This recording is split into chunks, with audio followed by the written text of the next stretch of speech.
Hello guys, welcome to your YouTube channel है myself Vaishnavi Nigam. Guys, ये third part है हमारे लिविंग वर्ड सीरीज़ का। तो हम इसमें कुछ मेजर टेक्सोनॉमिकल हायरार्कीज पढ़ेंगे। So let's start our session.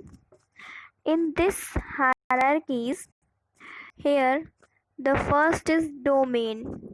मैंने आपको सेकंड वीडियो में, इसके पहले वाली वीडियो में डोमेन एक्सप्लेन कर दिया था। अगर किसी ने ना देखा हो तो प्लीज़ जाके मेरी वीडियो में सर्च कर लें। यूट्यूब पे जाना, सर्च करना classification and domain by Vaishnavi Nigam. उसमें मैंने पूरी डोमेन एक्सप्लेन की है।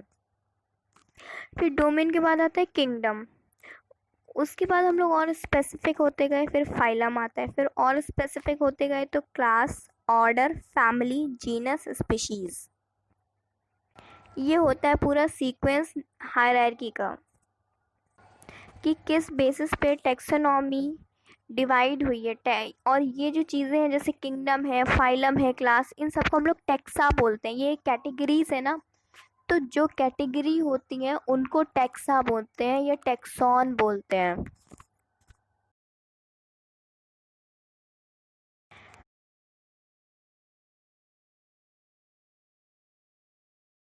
हेयर मैंने वही टेक्सोनॉमिकल हायरार्की का चार्ट पूरा लिया है। सबसे पहले kingdom, phylum, division.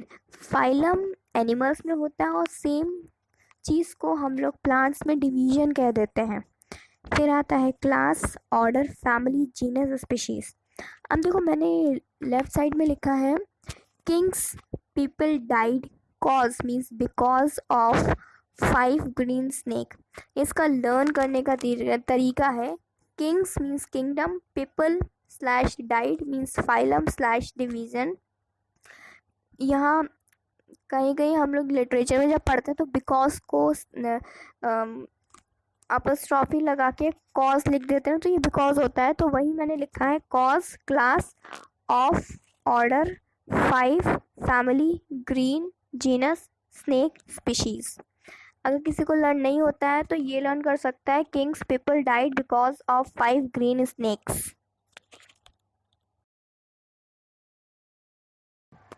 Now come to the concept of species. The term species was proposed by John Ray. Now, species is a group of individuals which can interbreed among themselves and can produce fertile offspring. Means इसका कहने का ये मतलब है कि species एक group होता है जो कि अपने आप में जब इंटरब्रीड करता है तो एक फर्टाइल ऑफस्प्रिंग बनाता है।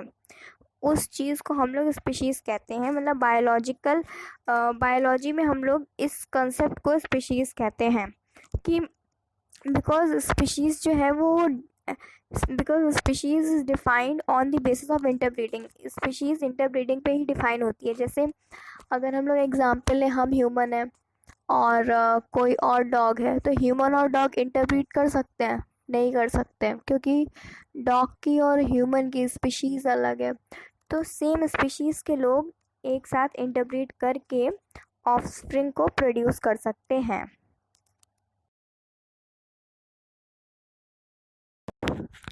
Now, this is a table which is given in NCERT book, that is classification of organism. इसमें हम लोग इसमें क्लास है, ऑर्डर, फैमिली, जीनस, स्पीशीज़, ये सब एक्सप्लेन किया गया है। कि जैसे मैं एक दो का एक्सप्लेन कर दे रही हूँ, मैं सारे का एक्सप्लेन नहीं कर पाऊँगी। जैसे यहाँ पे मैन का है, मैन का फाइलम कॉर्डेटा होता है, class mammalia, order primates, family hominidae, genus homo, species sapiens. Then house fly का फाइलम होता है arthropoda, then class insecta, order diptera, family muscidae, genus musca, species domestica. ऐसी मैंगो का है एंड वीट का है। ये टेबल बहुत इम्पॉर्टेंट है नीट के पॉइंट ऑफ व्यू से, क्योंकि नीट में जो एनसीईआरटी में जितनी भी टेबल्स बनी है या डायग्राम्स बने हैं ना, वो अच्छे से लर्न कर लेना, क्योंकि नीट में वो उनके आने के चांसेस बहुत ज़्यादा होते हैं। मीन्स ये टेबल बहुत बहुत बहुत इम्पॉर्टेंट है नीट के पॉइंट ऑफ व्यू से। Now come to the binomial nomenclature. It was discovered by the binomial nomenclature was given by Corollas Linnaeus. इन्होंने एक बुक लिखी थी सिस्टेमा नेचुरी लिखी थी। उसमें ये बायोनॉमियल नॉमेनक्लेचर एक्सप्लेन किया था इन्होंने। अब देखो साइंटिफिक नेमिंग के भी कुछ रूल्स होते हैं, बायोनॉमियल नॉमेनक्लेचर के भी कुछ रूल्स होते हैं जिसको हम लोग इसमें पढ़ेंगे। फर्स्ट है the name of genus should always start with capital letters. Means जो जीनस का नेम होता है हम लोग पहले लिखते हैं, मैंने आई थिंक पहले बताया भी है, पहले जीनस लिखते हैं उसके बाद स्पीशीज लिखते हैं। तो जो जीनस का जो फर्स्ट अल्फ़ाबेट होता है वो कैपिटल में होता है और बाकी सारे सब स्मॉल लेटर्स में होते हैं। Now the second point is the name of species should not be capitalised, it should start with small letters. As I told you earlier कि सिर्फ और सिर्फ जीनस का फर्स्ट लेटर कैपिटल में होता है, बाकी सब स्मॉल में होता है। Now the third point is when handwritten the biological name should always be underlined separately and when printed they should be italicized। Means जब भी हम कोई साइंटिफिक नेम को लिखते हैं, जब हैंड से लिखते हैं तो उसमें अंडरलाइन होना चाहिए। मतलब ऐसे तो हम लोग इसमें है कि अगर प्रिंटेड में लिखोगे, जब हम लोग कंप्यूटर में लिख रहे हैं तो इटैलिक्स में लिखेंगे, लेकिन जब हम लोग हाथ से लिखेंगे तो हम लोग साइंटिफिक नेम लिखेंगे, उसके नीचे हम लोग अंडरलाइन कर देंगे। जैसे मैंने इसमें एग्जाम्पल दिया है, मैंने क्या किया था ना, मैं एक्चुअली इटैलिक्स का एग्जाम्पल देने वाली थी कि जो लिखा है वो इटैलिक्स में लिखा है, बट इसमें इटैलिक में तो लिखा है लेकिन उसके नीचे अंडरलाइन हो गया है, तो अंडरलाइन को इग्नोर कर देना और बाकी जितना भी है वो सब इटैलिक्स में है, वो साइंटिफिक नेम होता है आपका। एक्चुअली मेरे कंप्यूटर में कुछ हो गया कि मैं जब लिखती हूँ ना इटैलिक्स में तो नीचे अंडरलाइन आ जाता है। ओके, आई होप आपको रूल्स क्लियर हो गए होंगे बायोनॉमियल नॉमेनक्लेचर के, कि सबसे पहले होता है, पहला लेटर होता है जीनस, फिर स्पीशीज, और जो जीनस का फर्स्ट लेटर होता है वो कैपिटल होता है, बाकी सब स्मॉल होता है। और जब भी हम इसको कंप्यूटर में या प्रिंट करते हैं तो इटैलिक्स में करते हैं, और जब भी हम इसको हैंड राइटिंग लिखते हैं, जब हाथ से लिखते हैं, तब इसको हम लोग अंडरलाइन कर देते हैं।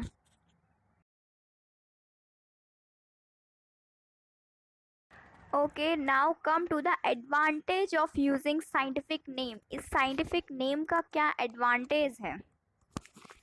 First is each organism has been given a unique name. एक ऑर्गेनिज्म को अपना एक यूनिक नेम मिल जाता है। ऐसा नहीं है जैसे हम लोग अपने ह्यूमंस में देखें, आप लोग अगर अभी भी FB इंस्टा या कहीं पे भी सर्च करोगे, जैसे मेरा नाम वैष्णवी है, तो वैष्णवी के नाम से सर्च करोगे तो इस पूरे वर्ल्ड में कितनी सारी वैष्णवी होंगी, तो आइडेंटिफाई करने में बहुत मुश्किल होगा ना। सो इसलिए ना इसमें जो साइंस में कैटेगरीज में हम लोग जो डिवाइड करते हैं उसमें हम लोग ना एक ऑर्गेनिज्म की नेमिंग कर देते हैं, साइंटिफिक नेमिंग जिसे कहते हैं, क्योंकि वो एक ऑर्गेनिज्म को डिफाइन कर देता है, अपना एक यूनिक नेम दे देता है। जैसे हम लोग ह्यूमंस हैं, अब जैसे हम अपने आप को थोड़ा वास्ट करते हैं, जैसे हम ह्यूमन हैं, मैं ह्यूमन हूँ, और हम अपना देखें और हम अपना हाउस फ्लाई से कंपैरिजन करें, तो मेरा मतलब ह्यूमंस का क्या होता है, Homo sapiens, and house fly का मस्का डोमेस्टिका। तो हम दोनों के नेम अलग है, तो हम लोग को ईजिली कोई आइडेंटिफाई कर देगा ना, क्योंकि हम लोग के एक यूनिक नेम है। इसीलिए ये एक साइंटिफिक नेमिंग का एडवांटेज है कि हर एक ऑर्गेनिज्म को अपना एक यूनिक नेम मिल जाता है. Now the second point is it eliminates the possibility of using different names of same organism in different part of the world. ये बहुत इम्पॉर्टेंट है. जैसे इसमें लिखा है कि एक ऑर्गेनिज्म को हम लोग पूरे वर्ल्ड के अगर छोड़ दें, इंडिया में ही देखें, तो हम लोग को एक ऑब्जेक्ट को बहुत से नेम में हम लोग डिफाइन करते हैं. जैसे अगर हम लोग कद्दू की बात लेते हैं, कद्दू का नाम तो सुना ही होगा सभी ने. तो कुछ लोग उसे कहते हैं कुम्हड़ा, कहीं पे इसे पेठा भी बोला जाता है, कहीं पे इसे सीताफल भी बोला जाता है. तो दैट इज में इसके बहुत सारे नेम्स हो गए. तो अब जैसे जहाँ पे इसको सीताफल बोला जाता है, अब अगर हम वहाँ बोलेंगे कद्दू तो इंसान नहीं समझ पाएगा. तो इसीलिए हमने हर एक ऑर्गेनिज्म की ना साइंटिफिक नेमिंग कर दी है कि वो इंसान कहीं भी इस पूरे वर्ल्ड में, सब वो यूनिवर्सली एक्सेप्टेड होता है कि इस पूरे वर्ल्ड में इंसान कहीं भी हो, अगर हम साइंटिफिक नेम बोल दें तो वो इंसान समझ जाता है कि हाँ, हम इस पर्टिकुलर ऑब्जेक्ट की बात कर रहे हैं. Now the third point is it is universally accepted, as I told you earlier, कि पूरे वर्ल्ड में अगर हम साइंटिफिक नेम से किसी ऑर्गेनिज्म को बताएंगे तो पूरे वर्ल्ड में कोई ना सब लोग समझ जाएंगे कि हाँ, साइंस के लोग बता रहे हैं कि ये पूरे यूनिवर्सल में एक्सेप्टेड है कि एक ऑब्जेक्ट का name, scientific name. Now the last point is it helps in identification of new discovered organism. ये एक नया जो ऑर्गेनिज्म डिस्कवर हुआ है उसकी आइडेंटिफिकेशन करने में ये साइंटिफिक नेमिंग बहुत हेल्प करता है. सो आई होप आप लोग को समझ में आ गया होगा कि what are the advantage of the scientific name, कि each organism has been given a unique name. It eliminates the possibility of using different name of same organism. It is universally accepted and it helps in the identification of newly discovered organism. So I hope guys आप लोग को समझ में आया होगा मैंने आप लोग को अभी तक जितना भी बताया. So thank you for watching this video. अगर थोड़ी सी भी नॉलेज मिली हो, if you feel that this video is helpful for you, then please do like, share and subscribe to my channel, because videos बनाने में बहुत मेहनत लगती है. तो लाइक तो कर ही दो, और सब्सक्राइब करने में क्या जाता है, ये तो फ्री है. Okay, thank you guys.